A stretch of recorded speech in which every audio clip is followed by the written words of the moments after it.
Viens no paredzētajiem pasākumiem nosaka, ka pirmā kursa studentiem no trešajām valstīm visās augstskolās būs jāveic iemaksa finanšu nodrošinājumā.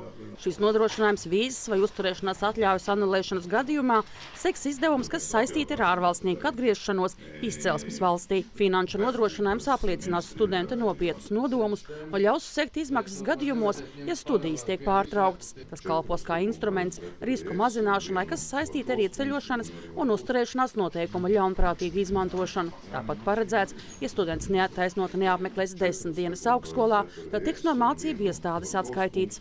Cilvēkiem studē Amerikā bērni daudziem un Eiropā, Holandē un Lielbritānijā. Ja cilvēks nav atnācis uz skolu neattaisnot, viņam jau pēc pirmās reizes prasa, kāpēc. Pēc pirmās dienas, nav tur jāgaida 10 dienas cilvēks, kad neatnāk uz skolu. Latvijas augstskolās šobrīd studē 7000 trešo valstu pilsoņi. Aptuveni 70% no visiem studējošiem ir trešo valstu studējošie.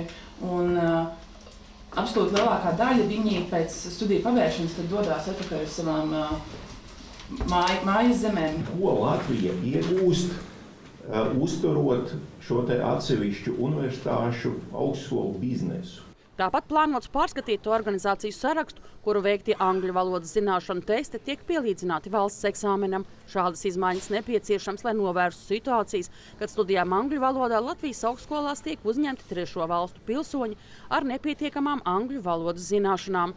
Plānots izvērtēt un pārskatīt kārtību, kādā tiek izsniegta atļauja dokumenti trešo valstu pilsoņu piesaistēji vienkāršām profesijām. Vienlaikus uzsvērts, ka plānoti ierobežojumi neattieksies uz sezonas darbiniekiem.